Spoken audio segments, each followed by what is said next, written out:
the Watchdog Report. I'm Mary Williams, your host. Our co-host today is Jared File. Jared, thank you for helping us out today. And our guest today is Clell Drumheller, who is the chairman of the Texas and Southern States region of the Constitution Party. Now, our topic today is how state ballot access laws corrupt our entire political system by protecting the Democrats and the Republicans while unfairly denying free competition on the ballot to third-party candidates. Clell, thank you for being with us today. Thank you so much, Mary, for having me. I appreciate this opportunity.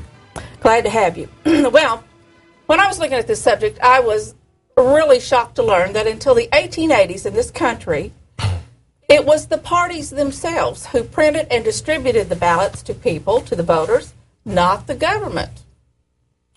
Yes, that was a tradition from in fact, even since colonial days, and particularly in the infancy of our republic. There were many things that were good and bad that people attempted to do, but this was one solid area in which we didn't have this large bulk of expenditure from the government. But when the government did decide to step in, they had at least some good motives, but you know, the road to hell is paved with good intentions. At the same time that they brought it in, the idea of the government taking over the balloting process for the sake of having what we call the Australian ballot, so that thugs could not step into the ballot booth, at least not legally, and watch how people were voting and intimidate them. There was not envisioned at that time the idea that they could take this same power in officialdom, that political partisans who take control of the government and states and localities as well as the federal government could kind of start playing fast and loose with a little bit of law here, a little bit of law there, add this, take away that, to where it officially, or not officially, but effectively made it virtually impossible for, if you will, an outsider, an independent candidate, a new party, third party, as some people refer to them, who might have very good ideas, which has normally been the case, right. That they just didn't have a fair shot, and this developed over time. Well, what I thought was interesting, starting in 1930, they started restricting these ballot access laws because the Labor Party might make its own political party. Mm-hmm. Then in the late 40s, 50s, then the communists might have their own political party, so they restricted them even more. And then, heaven forbid, when George Wallace in 68 got 13% of the vote, that did it. That's when they really clamped down, because heaven forbid we couldn't have a fair, open ballot. Mm-hmm. Well, you know, it's interesting. It never seemed to work into the reasoning that most people would never have voted for a communist anyway. Of course not. They used all this as an excuse. Exactly. Jared, have you heard about any of this? Is this news to you? This is all news to me. All news to you. Wasn't taught this in school? No. I never had a single lesson on this. Neither did I, did you? No, this is something. Matter of fact, ballot access as a subject, as a problem, wasn't even on my radar screen for many years after I'd been in politics, until I entered into the new party movement, if you will, just a few years back. And then all of a sudden, this thing's blaring at me. Because without it, you can't get your candidates on the ballot. If people understood, used to, there was no government involvement, no filing fees, no signatures, nothing. Yeah. You didn't even have to declare yourself as a candidate. Well, which means that our great-grandfathers had a lot more freedom on who to vote for than we do now. And by the way, that's true in many states, but just say here in Texas, where we are, typically people coming to our state, they think of the Alamo and, San Jacinto, and these guys just their liberty incarnate. Well, in this area, we can't say so. As we were talking about before the program, it's a well-known fact. We've had soldiers such as a former state sheriff of ours who's back on active duty.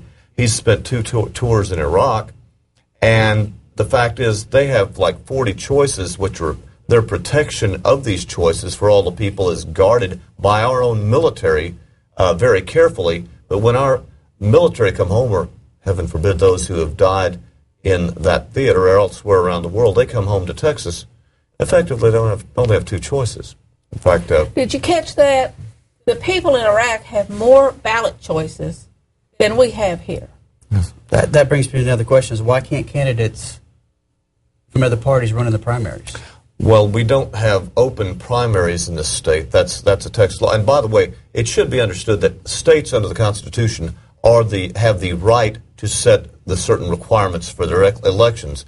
It's when they go overboard and get out of hand and make it a partisan advantage, whether it's gerrymandering, the ballot access, all these other things, to squelch real competition is when it becomes not only a moral problem, but it should be a legal problem as well. Well, Jared asked a correct question. Most people do not understand that in the primaries, you vote for nobody in Texas, you either have to declare yourself a Democrat or a Republican. Yeah, and you're labeled with that. And they're what are called in our state primary parties, whereas the party I'm a member of, the Constitution Party, and the Green Party and Reform, and we don't have a lot in common. We're under the title of a convention party.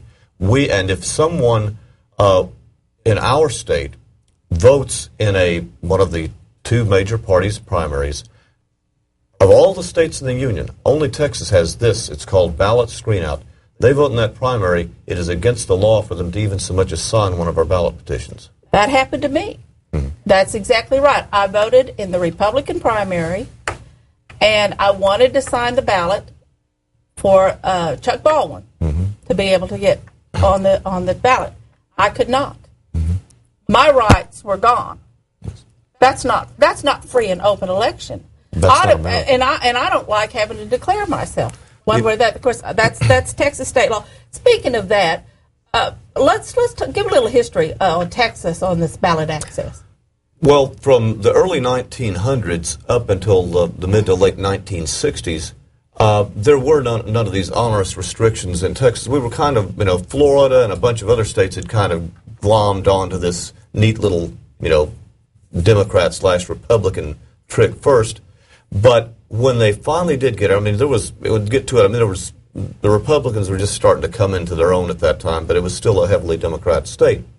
Well, they passed these laws, which I guess fortunately from the Republican standpoint, they had made the cut already pretty much as far as having the access. It was going to be hard to get them out. They already had a Senator, John Tower. So, well, explain the percentage so people can understand. The percentage, what happened was at that point they established laws that required that in order for a new party or an independent candidate to gain ballot access, they had to get signatures or people attending their precinct conventions, which is a little bit of a precursor to that, numbering at least 1% of the previous gubernatorial election. What that means for us right now is right at 45,000 signatures. Now, when nobody can hardly get coverage from the media or be known about or anything unless you're on the ballot, and it costs a lot of money, any way you go at it, this is a huge mountain to climb, which we didn't have up until the 1960s, and then the rationale oftentimes used by the current establishment, both Democrats and Republicans alike, is that we don't want the ballot to be cluttered. Well, there's at least two clear proofs that that's not legitimate. Number one, prior to the establishment of these laws, the passing of these laws in Texas, there had never been more than 6 political parties in all our history to appear on the ballot. And on the other hand, if we look at California a few years ago when Schwarzenegger was running after that recall election, which, by the way, recall elections come from third parties. That was where it originated. Yeah, exactly. Gray Davis was recalled. Like 135 candidates ran for the governorship in a special election. And yet, overwhelmingly, people managed to find Arnold Schwarzenegger's name. I'd like to believe that Texans are at least as smart as Californians.